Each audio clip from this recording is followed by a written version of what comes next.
Question number 14 जो है इसमें दिया है F x is equal to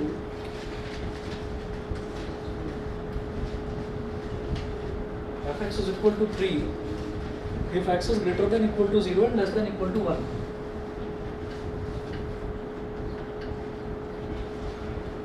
And less than equal to 1. 4 if x is greater than 1. 4 if x is greater than 1 and less than 3. 5 if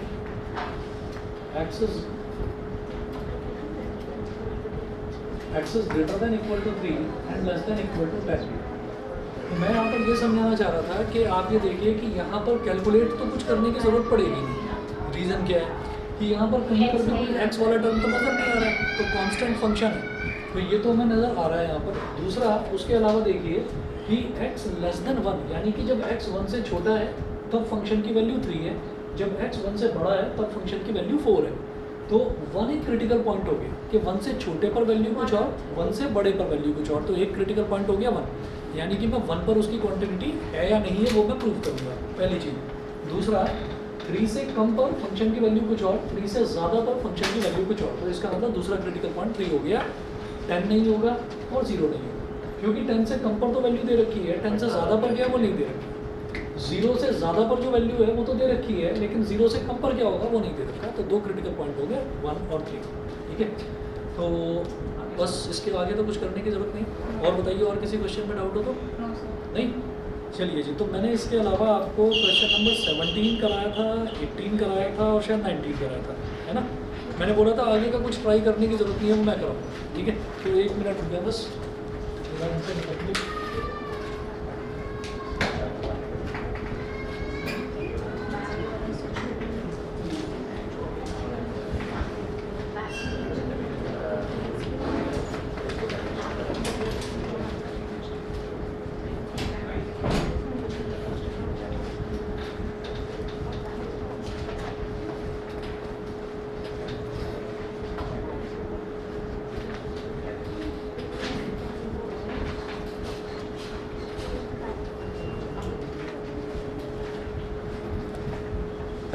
चलिए question number 20 से start करते हैं। ध्यान से समझना आप, क्योंकि यहाँ पर ट्रिग्नोमेट्री इन्वॉल्व है। हाँ, question number 20 is the function defined by f x is equal to x square minus sine x plus 5 continuous at x is equal to pi, ठीक है। तो जरा देखते हैं, यहाँ पर मेरे को एक वैल्यू दे रखी है, पाई दे रखा है, ठीक है। तो जरा देखिएगा फंक्शन क्या है, F x is equal to x square minus sine x plus 5, x square minus sine x plus 5 at x is equal to pi. X is equal to pi पर मेरे को चेक करना है कि ये फंक्शन कॉन्टिन्यूअस है या नहीं है। तो देखिएगा कैसे करेंगे, वही काम करना है, LHL RHL और फंक्शन की वैल्यू, ठीक है। साइन से अभी घबराने की जरूरत है नहीं। LHL at x is equal to pi fx, LHL at x is equal to pi fx। अच्छा, ग्रुप पर एक वीडियो भेजी थी ना आपको, जो शुरुआत में जो पहले दिन इन्वर्स ट्रिग्नोमेट्रिक फंक्शन करवाया था, जिसमें क्वाड्रेंट रूल भी बताया था और कुछ पुराने फॉर्मूलों का रिवीजन करवाया था। तो वो वाली वीडियो को ना स्टार मार्क करके रख लेना, क्योंकि बीच बीच में कई बार आप भूलोगे तो उसको देखकर आपका काम चल जाएगा। यहाँ पर भी मैं ऐसा ही कुछ बताने वाला हूँ। देखिए LHL at x is equal to pi fx, ये क्या हो जाएगा, limit x tending to pi minus fx, x tending to pi minus fx, अभी तक तो वही है सब कुछ, is equal to limit h tending to 0 और f, limit h tending to 0 और f pi माइनस h, ये हो गया। ये करने के बाद में फिर आप ये देखिएगा कि यहाँ पर फंक्शन एक ही दे रखा है मुझे, इसमें ऐसा कुछ भी नहीं है कि भाई अगर पाई से छोटा है तो फंक्शन कुछ और, पाई से बड़ा है तो फंक्शन कुछ और, ऐसा कुछ नहीं है। तो यहाँ पर मुझे यही फंक्शन लेना है। तो आपको क्या करना है, ये जो एफ एक्स है उस एक्स की जगह आपको पाई माइनस एच सब जगह रखते चले जाना है, ठीक है। फिर ये हमारे पास हो जाएगा limit H tending to 0, limit H tending to 0 pi minus h डालो एक्स की जगह, तो पाई माइनस एच का whole square minus sine pi minus h और प्लस का 5 लिमिट एच टेंडिंग टू 0। देखिए पाई माइनस एच का होल स्क्वायर, इसको एक्सपेंड करेंगे फायदे से, ए माइनस बी का होल स्क्वायर तो a square plus b square minus 2ab, ये हो गया sign pi minus H. Sign pi minus H अगर सीधा फॉर्मूला याद है तो वो लगाइए, अगर नहीं याद है तो वो चीज़ बताता हूँ जो मैंने आपको शुरुआत में भी बताया था, ट्रिग्नोमेट्री का जो शुरुआत में रिवीजन करवाया था। उस पर देखिएगा हम क्या करते थे, जैसे साइन पाई है तो पाई का मतलब मैं उसको 90 के मल्टीपल में कन्वर्ट करूँगा, पाई का मतलब 180 हो गया ना, तो हम क्या लिखेंगे 90 इंटू 2 प्लस थीटा लिखते हैं, प्लस तो है नहीं उसमें माइनस है, तो उसको क्या लिखेंगे प्लस माइनस एच, ठीक है 90 इंटू 2 प्लस माइनस एच ऐसे लिख देंगे, क्योंकि 90 इंटू एन प्लस थीटा का फॉर्मूला मेरे पास होता है, ठीक। अभी 90 इंटू 2 का मतलब क्या है, 90 इंटू 2 में जब कुछ ऐड कर रहे हैं तो इसका मतलब हम थर्ड क्वाड्रेंट में पहुंच रहे हैं, और थर्ड क्वाड्रेंट में ऑल स्टूडेंट्स टेक सिर्फ tan पॉजिटिव होता है, ये तो साइन है, तो ये क्या हो जाएगा नेगेटिव। 2 का मतलब क्या है अगला स्टेप कि ये इवन है या ऑड है, तो 2 तो इवन है, इवन है तो साइन का साइन ही रहेगा, और उसके बाद ये minus h as it is यहाँ पर आ जाएगा, तो minus h as it is आ गया। अब क्या होगा, ये साइन माइनस थीटा होता है माइनस साइन थीटा, तो ये माइनस बाहर आ गया, तो बेटा ये प्लस का साइन एच बन गया, समझ गए, प्लस का साइन एच बन गया, नहीं समझ गया, ठीक है।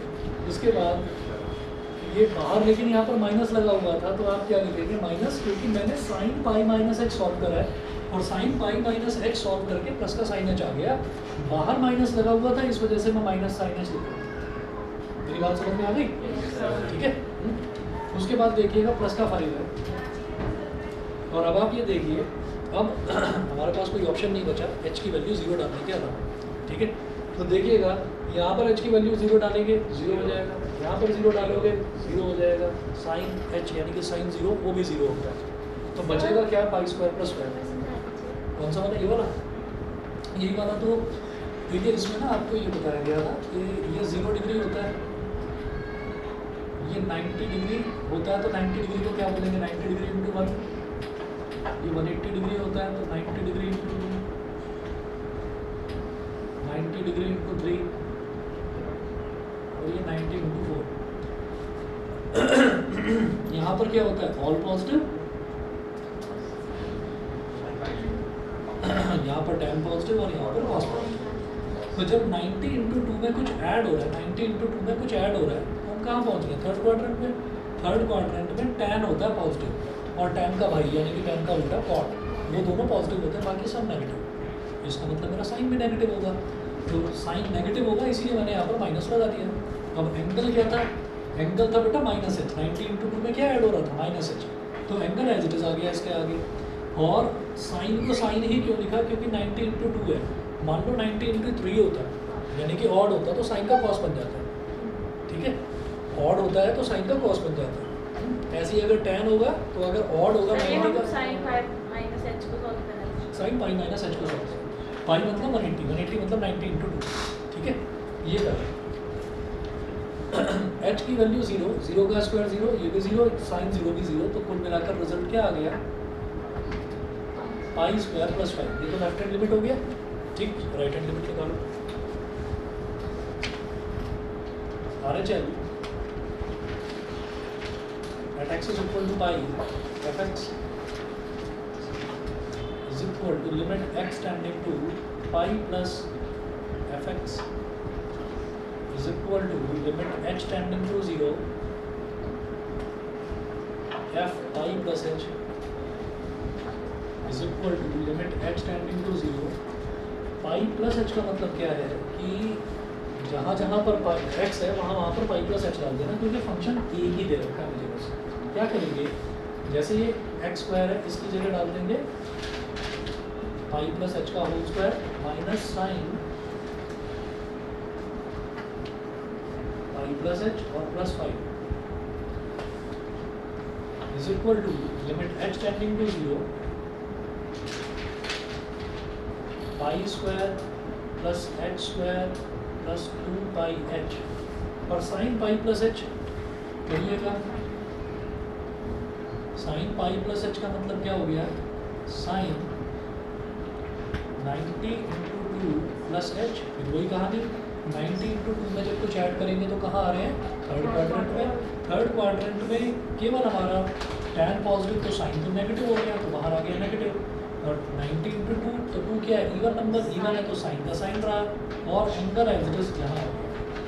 ठीक है, तो वहाँ पर क्या था, minus of sine minus x था, तो साइन माइनस थीटा क्या होता है, माइनस साइन थीटा हो जाता है। तो जब ये माइनस बाहर आया तो माइनस माइनस ने प्लस बनाकर इसको टोटल साइन एच बना दिया। यहाँ पर तो माइनस बाहर आने के लिए कुछ है ही नहीं, तो सीधा सीधा माइनस साइन एच, ये माइनस साइन एच रह गया। तो इसका मतलब माइनस तो ये था पहले से, और साइन पाई प्लस एच आया minus sine H, minus of minus sine H लिख दो और प्लस 5।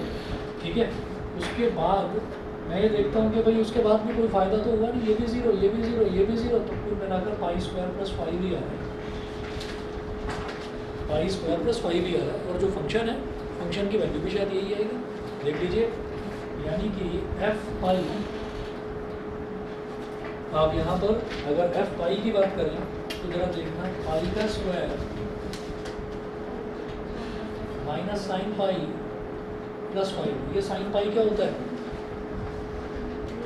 याद रखना, एक बहुत छोटी सी चीज़ है, हमेशा ये चीज़ काम आएगी, क्योंकि इससे ना टाइम बचेगा आपका। साइन पाई के ना जितने भी इंटीग्रल मल्टीपल्स होते हैं, पाई के इंटीग्रल मल्टीपल्स, इंटीग्रल मतलब 1 पाई 2 पाई 3 पाई 4 पाई, सब जीरो, सब जीरो। ठीक है, ये मत कहते ना कि नहीं 3/2 पाई बताना जरा, तो 3/2 पाई बताओगे तो बेटा 3 पाई/2 हो गया ना, वो 3 पाई/2 हो गया। तो साइन पाई के इंटीग्रल मल्टीपल 3/2 क्या हो जाएगा, 3/2 तो 1.5 हो जाएगा। पाई के साथ मल्टीप्लाई हो 1, यानी कि 1 पाई, पाई के साथ मल्टीप्लाई हो 2, मतलब साइन 2 पाई, साइन 3 पाई, साइन 4 पाई, साइन 5 पाई।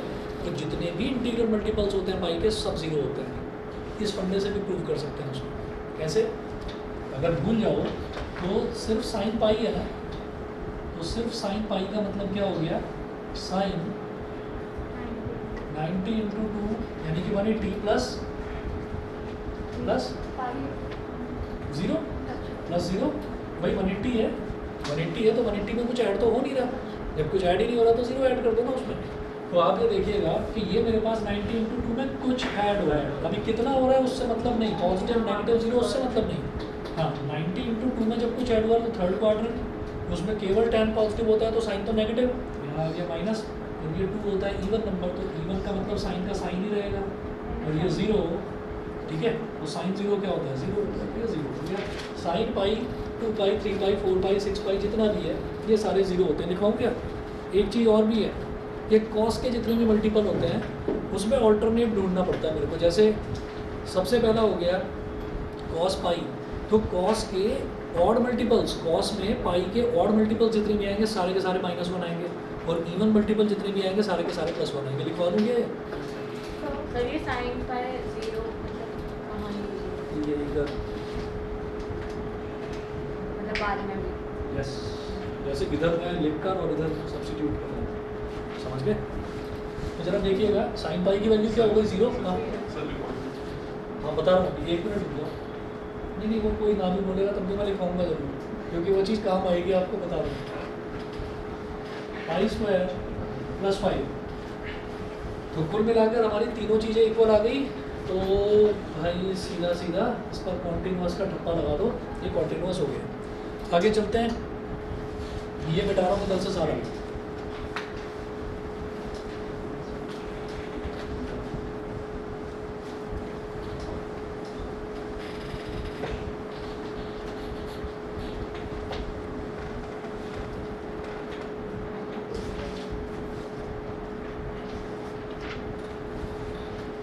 अब सबसे पहले आप ना नोट करके इसमें लिखेंगे, फिर मैं अगले क्वेश्चन पर आऊँगा।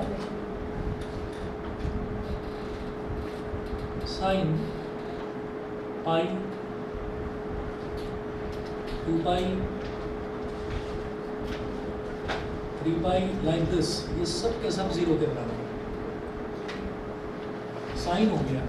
उसके बाद तो इसमें कोई इवन मल्टीपल या ऑड मल्टीपल की बात नहीं करी, साइन के सारे इंटीग्रल मल्टीपल चाहे इवन हो। साइन के साथ ही होगा, किसी आ रहा हूँ अभी मैं, आ रहा हूँ। साइन में कुछ और चीज़ भी आती है, π/2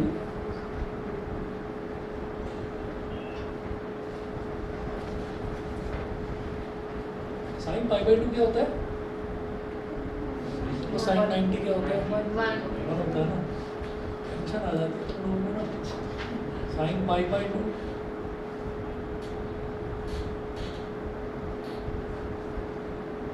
5π/2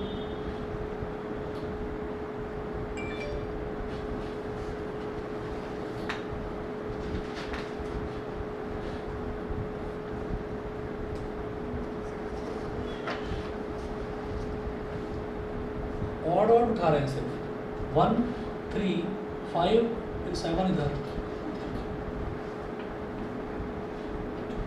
फिर अगला ऑड 9 इधर, फिर अगला ऑड 11 इधर, dot dot dot dot dot dot +1 -1। ठीक है, ऐसे याद रखना। अब समझ गए कि नहीं? साइन के π/2 के, साइन π/2 के जितने भी ऑड मल्टीपल्स हैं मैं उनकी बात कर रहा हूँ। इवन मल्टीपल पर आऊँगा अभी, तो ये +1 -1 कैसे होंगे? याद सारे रखना, ऑर्डर बस ये याद रखना, प्रूव भी कर सकते हैं इसको उसी अच्छा, फॉर्मूले 1 से। 5 9 और 3 7 11 1 5 9 ये सारे तो +1 आएंगे, अच्छा ठीक और 3 7 11 ये सारे के सारे -1 आएंगे। याद रखने का तरीका 1 3 5 7 9 11, अगर भूल जाओ ना तो याद रखना ऐसे करके कि साइन के π/2 के, साइन π/2 के ऑड मल्टीपल्स जितने भी हैं, इवन की अभी बात नहीं कर रहा हूँ क्योंकि इवन की बात मैं कर चुका हूँ, आप सब भी कर चुके हैं, बताता हूँ अभी कैसे। साइन π/2 के जितने भी ऑड मल्टीपल्स हैं, जितने भी ऑड मल्टीपल्स हैं वो ऑल्टरनेटली +- होंगे। पहला क्या है 1π/2 +1, अगला ऑड मल्टीपल क्या है 3π/2 -1, अगला ऑड मल्टीपल 5π/2 फिर से +1, अगला ऑड मल्टीपल 7π/2 फिर से -1। तो ऑल्टरनेट जो ऑड मल्टीपल्स हैं वो सारे के सारे +- ऐसे होते हैं। ठीक है, इवन मल्टीपल्स क्या होंगे? इवन मल्टीपल्स की बात मैं यहाँ कर चुका हूँ। ये पाई क्या है? ये इवन मल्टीपल ही तो है 2π/2, तो 2π/2 में क्या हुआ, 2 से 2 कट गया तो क्या आ गया पाई। ये क्या है? ये अगला इवन मल्टीपल है 4π/2, 4π/2 ही तो 2π हुआ, तो साइन π/2 के इवन मल्टीपल्स सारे के सारे 0। ठीक है, तो ये इस तरह से हमने करा। अब इसके बाद आते हैं कॉस पर। तो कॉस की बात करेंगे तो कॉस, पहले पाई की बात करते हैं। कॉस पाई 4 और 5, इसके सारे पाई के कह रहा हूँ, π/2 नहीं कह रहा, पाई के सारे ऑड मल्टीपल्स लिख लेना। कॉस 1π 3π 5π डॉट डॉट डॉट सब -1, और अब सारे इवन मल्टीपल लिख लेना।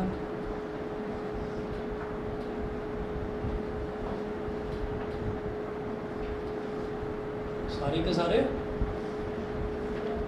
+1, π/2 की बात ही नहीं करनी। क्यों?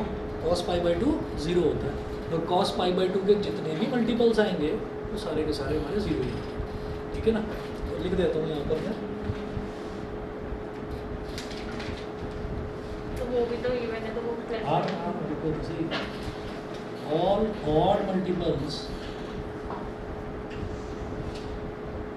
odd multiples of cos π/2 are 0।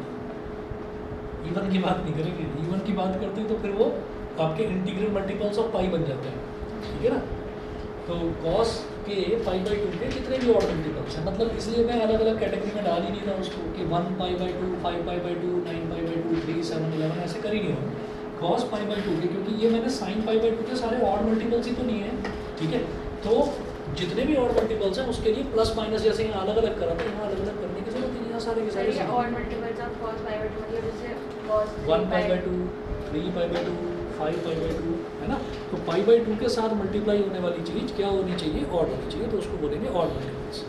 ठीक, समझ गए? ये काम आने वाली चीज़ है। उसके बाद अब मैं, हाँ जी, नहीं इसका कुछ भी बताने की ज़रूरत नहीं है, ये तो ये मानकर चला जाता है कि आप लोगों को ये पता है। ठीक, ये शॉर्टकट मेथड हो गया कुल मिलाकर। लेकिन अगर मान लीजिए ये आप भूल जाते हैं, किसी भी वजह से आप ये भूल जाते हैं, तो वो वाला मेथड तो है ही, sine 90 into n plus theta वाला तो हम कर ही सकते हैं, ठीक है ना। तो वो हम कर ही सकते हैं, और कोई भी एक चीज़ उठा लो इसमें से, चलिए कुछ भी उठाते हैं, 7π/2 उठा लो, है ना। मान लीजिए मैं 7π/2 उठाया तो ये -1 आना चाहिए, नहीं तो फट्टा गलत है हमारा, ठीक। तो जरा देखिएगा साइन 7π/2, अब ये पाई देखते हैं तो हम घबरा जाते हैं, तो हमें क्या करना है, हमें इसको 180 डिग्री में कन्वर्ट कर देना है। तो ये π/2 होता है 90, 97 सा 630, ये क्या हो गया साइन 630 का मतलब क्या हो गया, सीधा सीधा लिखें साइन 90 इंटू 7, 90 इंटू 7, अब पूरा 630 बन गया, तो इसमें प्लस का 0 डिवाइड, ठीक है।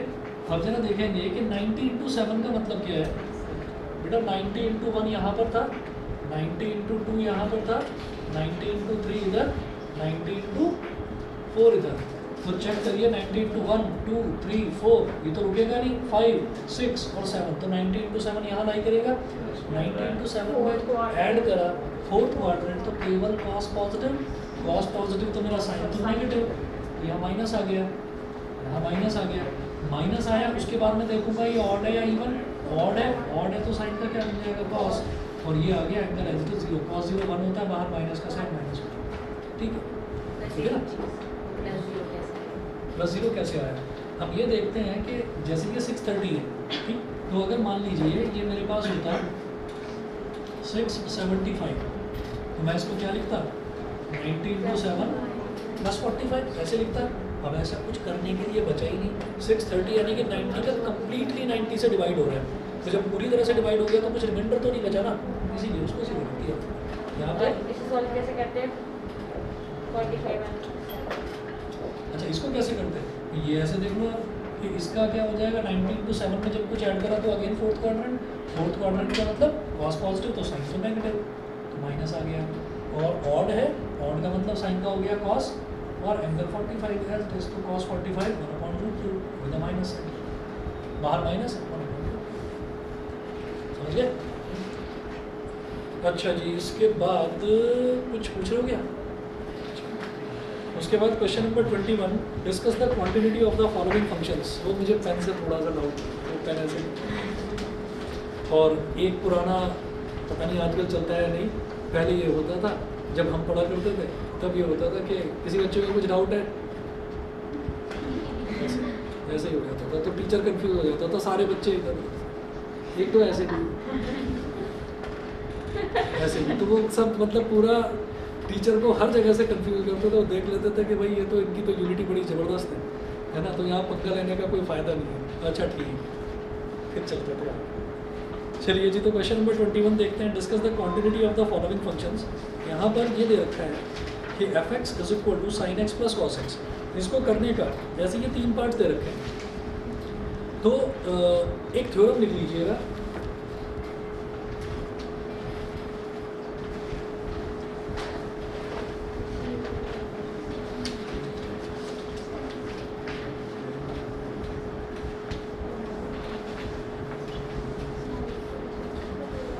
यहाँ पर जैसे यहाँ पर ये वाला क्वेश्चन था, फंक्शन देखिएगा, ओरिजिनल फंक्शन क्या था, ओरिजिनल फंक्शन में लिख देता हूँ, इसका क्या था x²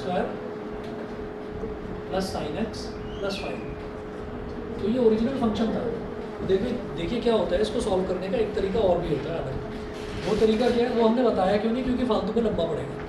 क्या कि आप x² को एक अलग फंक्शन मानो, sin x को एक अलग फंक्शन मानो, 5 को एक अलग फंक्शन मानो, और आप ये कहो कि ये भी, इसको पहले कॉन्टिन्यूस प्रूव करो, फिर इसको कॉन्टिन्यूस प्रूव करो, फिर इसको कॉन्टिन्यूस प्रूव करो, और फिर आप ये कह दो कि अगर ये भी कॉन्टिन्यूस, ये भी कॉन्टिन्यूस, ये भी कॉन्टिन्यूस अलग अलग प्रूव हो जाते हैं, तो आप ये कहेंगे addition of all continuous functions. तो ये बहुत बड़ा हो जाएगा, बहुत बड़ा हो जाएगा, है ना। तो इसलिए यहाँ पर हमने वो नहीं करा। लेकिन कहीं पर भी हमारे पास अगर अलग अलग ट्रिग्नोमेट्रिक फंक्शंस आ जाते हैं, जैसे अभी sin x + cos x दे रखा है, तो मैं sin x को अलग कॉन्टिन्यूस प्रूव करूँगा, कॉन्टिन्यूस है या नहीं है वो देखूँगा, cos x को अलग करूँगा। अगर दोनों कॉन्टिन्यूस आ जाते हैं तो फिर उनका एडिशन भी कॉन्टिन्यूस, उनका सब्ट्रैक्शन भी कॉन्टिन्यूस, और उनका मल्टीप्लिकेशन भी कॉन्टिन्यूस। क्यों? क्योंकि इसमें 3 पार्ट्स दे रखे हैं। इसमें 3 पार्ट्स दे रखे हैं, तीनों हमसे सॉल्व करवा रहे हैं। तो आपको हमेशा याद रखना है, जैसे मान लीजिए कहीं पर tan x plus cot x आ गया, अगर tan x plus cot x आ गया तो एक में ही हमारे 2 फंक्शंस आ गए, ठीक है। तो आप क्या करेंगे, आप अलग अलग कर लेंगे, अलग अलग करके और फिर फ़ायदा रहेगा उसमें। अब एक चीज़ और समझाता हूँ, अगर मान लीजिए जैसे ये क्वेश्चन है, अभी दिमाग में आ रहा होगा कि बहुत लंबा मेथड है, लेकिन लंबा नहीं है, छोटा है, अभी बताऊँगा।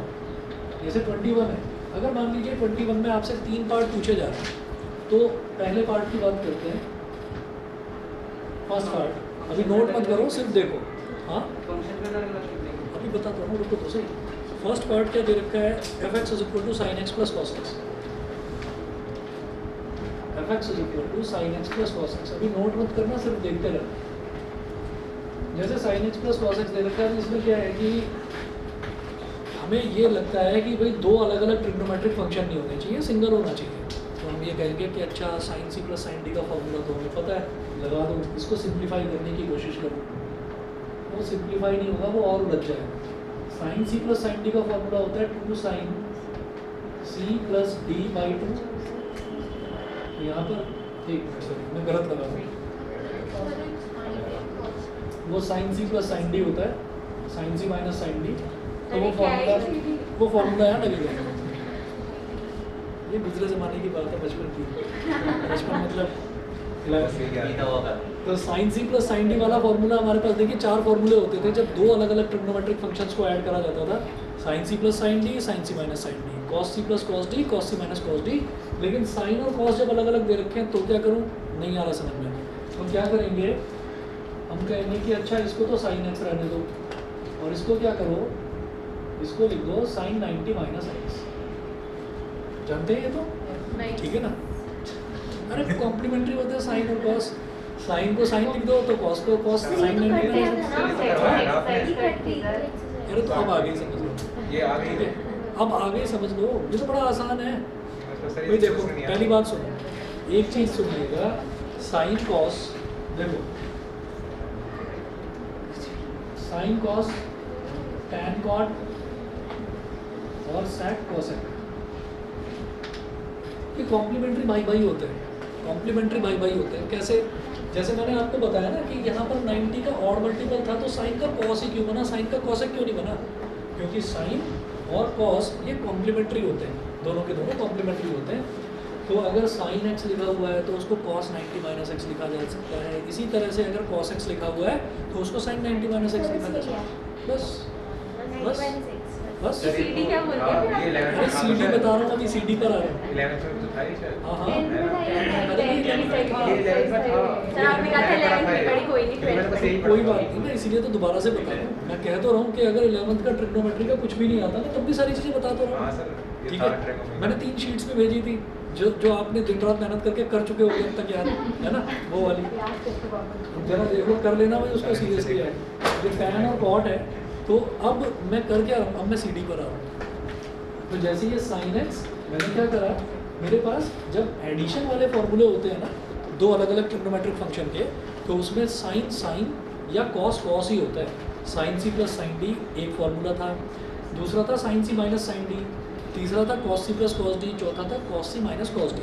तो दोनों तरफ साइन साइन ही तो थे, साइन साइन। तो यहाँ पर इधर साइन है और इधर कॉस है, तो इसको पहले साइन बना लिया।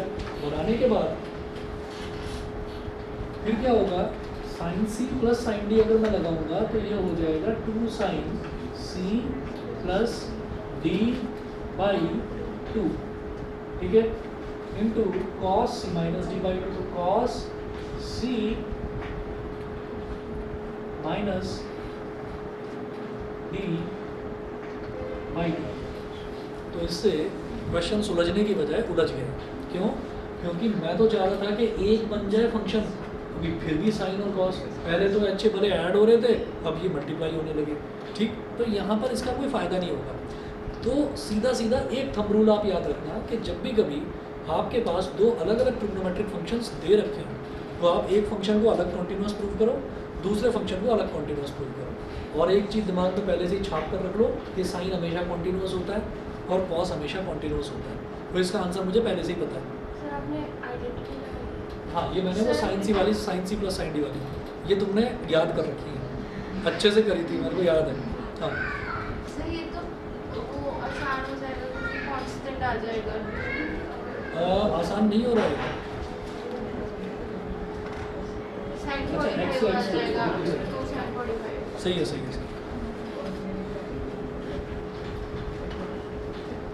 देखिए जी, ये हो गया आसान, मैंने ध्यान नहीं दिया इस पर। ये हो गया 2 और 90/2 क्या हो जाएगा? sin 45। sin 45 का मतलब क्या हो गया? 1/2। और ये क्या हो गया? x प्लस एक्स यानी कि cos 2x माइनस 90 अपॉन 2। इससे ये कैंसिल आउट हो गया, यहाँ क्या बचा? √2। तो ये हो गया √2 और इनको भी स्प्लिट कर लो तो cos 2x upon 2 minus 90 upon 2 से 2 कर दिया। ये हो गया √2 cos x माइनस 45। ठीक है, समझ गए कि नहीं? ठीक, तो ये जो पूरा फंक्शन है ये सिंगल फंक्शन में कन्वर्ट हो फिर गया। Sine c plus sine b sir, ये क्या होगा? फॉर्मूला। लिखे गए हैं तो सारे फॉर्मूले बार अच्छा, बार पेन किसका दिया नीचे, समझ गए? तो भाई ये आसान हो गया। अब इसी तरीके से अरे फॉर्मूला ही तो लगाया। देखिए sine C plus sine D, ये सी हो गया और ये डी हो गया। इसका फॉर्मूला होता है 2 sine C plus D by 2 into cos C minus D by 2। तो माइनस करेंगे तो ये माइनस 90 और ये माइनस माइनस प्लस एक्स हो गया। उसके बाद एक्स से एक्स कर दिया, 90/2 कितना हो गया? 45। और साइन 45 क्या होता है? 1/√2। और 2 को क्या लिखा जा सकता है? √2 इंटू √2। तो एक √2 से एक √2 कर गया, ऊपर √2 बचा। इस तरफ x प्लस एक्स क्या हो गया? 2x minus 90/2। तो 2x अपॉन 2 माइनस 90/2, 2 से 2 कट गया, x माइनस 45। ठीक है, अब ये करिएगा इसको। अब एक सिंगल मेरे पास ट्रिग्नोमेट्रिक फंक्शन आ गया। अब इसका left hand limit, right hand limit, ये सब आप निकाल सकते हैं। और कैसे निकालना है? क्योंकि कोई पॉइंट नहीं दे रखा, तो आप क्या करेंगे? आप LHL लेंगे x इज इक्वल टू सी पर। ठीक है, करें। तो फर्स्ट पार्ट है LHL at x is equal to c fx। LHL at x is equal to c fx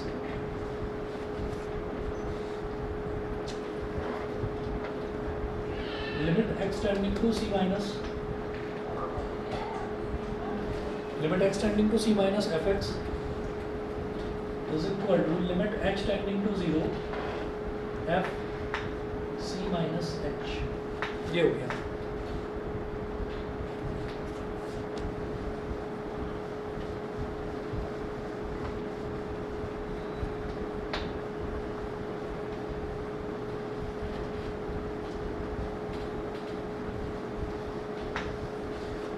चलिए जी, अब क्या करेंगे? फंक्शन तो ये है हमारे पास, तो जहाँ पर भी x है वहाँ पर c माइनस एच डाल दीजिए। क्या हो जाएगा? Limit h tending to 0 √2 cos, और ब्रैकेट में x की जगह c minus H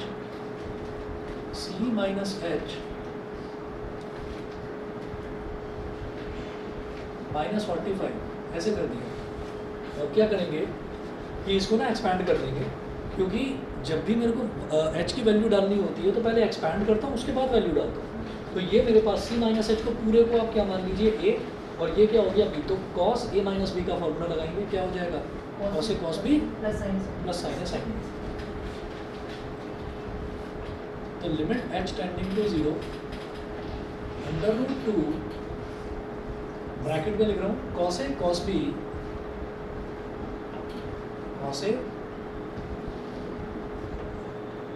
cos b plus sin a sin b।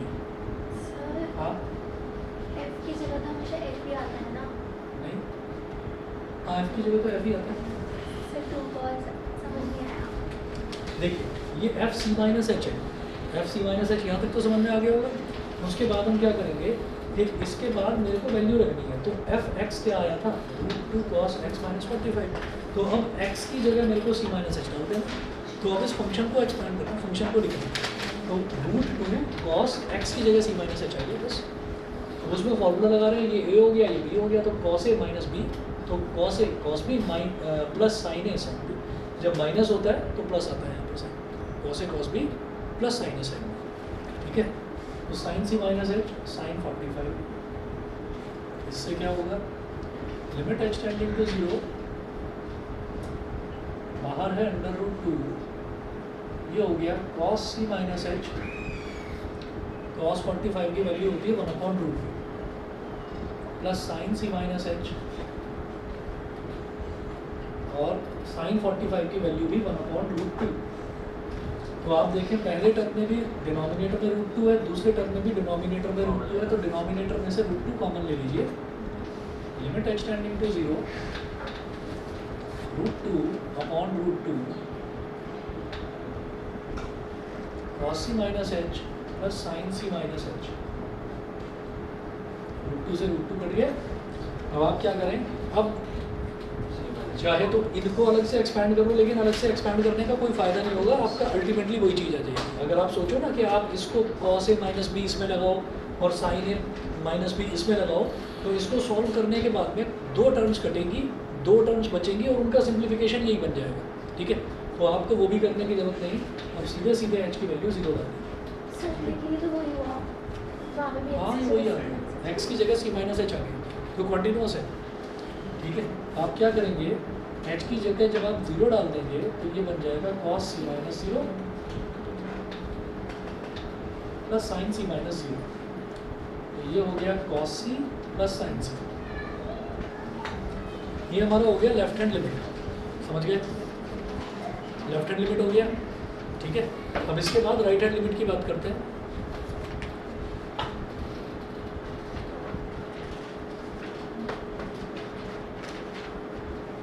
RHL at x is equal to c fx, क्या अंतर आएगा, जहाँ जहाँ पर माइनस था वहाँ पर प्लस लगाते चले जाओ बस। दरअसल इसमें तो ये साइन सी प्लस डी से वो हो गया, आ गया आंसर, अगर नहीं आता तो नहीं आ जाता। अरे आप पहले कह रहे थे कि वो गलत जाएगा। अच्छा ओके, जो यहाँ पर था कई केसेस में ऐसा होता है कि वो उलझ जाता, नहीं हो पाता। जब नहीं हो पाता तो मैं क्या करता हूँ, साइन एक्स को अलग सिंप्लीफाई करता हूँ। मैं कहता हूँ साइन एक्स एक फंक्शन है f1x और cos x एक दूसरा फंक्शन है f2x। हम दोनों को अलग अलग कॉन्टिन्यूस प्रूव करते हैं और ये कॉन्टिन्यूस होते हैं, साइन एक्स और cos x दोनों कॉन्टिन्यूस होते हैं। ठीक, और जब दोनों कॉन्टिन्यूस होते हैं तो फिर हमको बस ये कहना होता है कि भाई एक बार मेरे को साइन एक्स को कॉन्टिन्यूस प्रूव करना है, एक बार cos x को कॉन्टिन्यूस प्रूव करना है। फिर तीनों पार्ट्स एक लाइन से हो जाते हैं कि पहले पार्ट में क्या दे रखा है इन्होंने, sine x plus cos x, तो addition of 2 continuous functions is always continuous. दूसरा है sine X minus cot X, subtraction of 2 continuous functions is always continuous. और तीसरा है sine X into cos x, multiplication जो है वो भी कॉन्टिन्यूस होता है। ठीक है, तो हमें ये करना होता है उसमें। ठीक है, अब देखिएगा यहाँ क्या करेंगे, limit x tending to c plus fx is equal to limit h tending to 0 f limit h tending to 0 f c plus h। यहाँ तक क्लियर है ना, ये तो वही है सारा स्टेप। अब उसके बाद ये जो हमारा फंक्शन आया था इसमें डाल दीजिए इसको, तो limit h tending to 0 √2 cos x की जगह c प्लस h -45। अब खुद ही सोच कर बता दो क्या आ जाएगा। जैसे यहाँ पर cos c minus H plus sine सी माइनस एच आया था ना, तो इसको पूरे को सिंप्लीफाई करेंगे, इधर cos c plus h plus sine सी माइनस सी प्लस एच ही आएगा। ठीक है, और कोई चेंज होगा नहीं उसमें। और जब h की वैल्यू 0 डालेंगे तो फिर cos c प्लस साइन सी आ जाएगा। उसके बाद अगर यहाँ पर देखा जाए कि भाई फंक्शन की वैल्यू सीधा सीधा अगर मैं इसमें डालूँ तो फंक्शन की वैल्यू सीधी सीधी क्या आएगी वो भी देखते हैं। ये मिटा दूँ इधर से,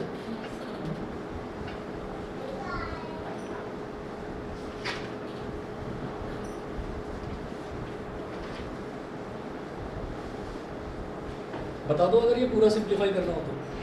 पूरा सिंप्लीफाई करेंगे तो भी वही आएगा। ठीक है, तो मैं इसको सीधा सीधा इतना कर रहा हूँ कि ये सॉल्व करने के बाद में आप ये देखिए, हमने c माइनस एच वाले टर्म को छेड़ा नहीं था कहीं पर भी, तो यहाँ पर भी c प्लस एच वाले को छेड़ने की ज़रूरत पड़ेगी नहीं।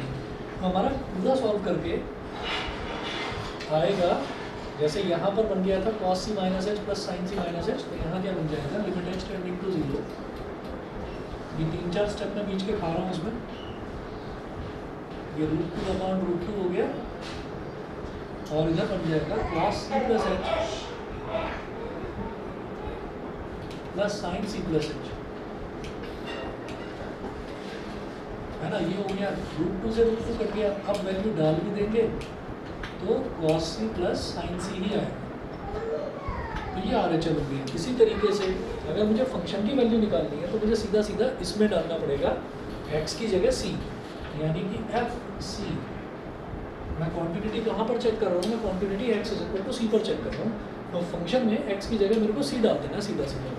तो क्या हो जाएगा √2 cos c - 45 √2 cos a minus b का फॉर्मूला लगाइए अब जरा। cos a cos b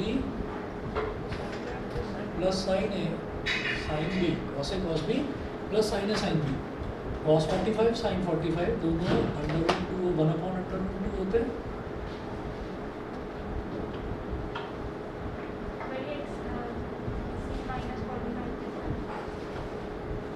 ये फंक्शन था ना, जब इसको सॉल्व करा था तो x - 45 आ गया था। तो मैं x की जगह c डाल रहा हूँ, फंक्शन की वैल्यू एट x = c। यहाँ पर कोई आइडेंटिटी नहीं लगाई, मैं 4 स्टेप खा गया बीच में। सुनिए, जैसे ये है ना cos a माइनस b लगाया मैंने, a को अब क्या ले लिया c प्लस h और b को ले लिया 45। तो कुल मिलाकर जैसे यहाँ पर c माइनस h आया है तो c plus h cos 45 sin c minus h sin 45, वो सिंप्लीफाई करके ही आ जाता। तो मैं ये वाला और ये वाला, ये 2 स्टेप मैंने गायब कर दिए बीच में, सेम ही आया। ठीक है, उसके बाद देखिएगा यहाँ पर भी 1/√2, यहाँ पर भी 1/√2, हमने इसको कॉमन ले लिया।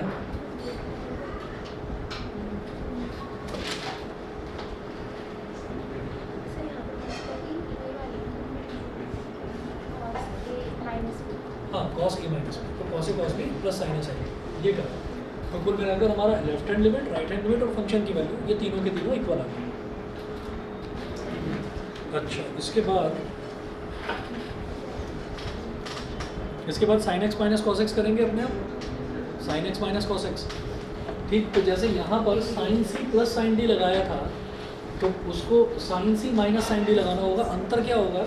वो होता है 2 cos c plus d/2 into sine सी माइनस d/2। तो पहले cos आ जाएगा फिर sin आ जाएगा। ठीक है, और cos आएगा sin आएगा, तो cos वाला टर्म हट जाएगा और sin आ जाएगा, वो आ जाएगा √2 sin x - 45। ठीक है, उसको करके देखना। मल्टीप्लिकेशन वाला छोड़ देना, मैं करूँगा जो थर्ड पार्ट है। उसके बाद 22 भी नहीं करना, 23 भी, 24 मैं करूँगा। मार्क कर लीजिए क्वेश्चन नंबर 27 लिख लीजिए फटाफट सभी बच्चे जो करना है। क्वेश्चन नंबर 27 नोटबुक में मार्क नहीं करते, मोबाइल में मार्क कर। अच्छा, 27, 29 और 30, 27, 29 और 30, ये 3 क्वेश्चन करिएगा बस। ठीक है, और इसका सेकंड पार्ट, इसका सेकंड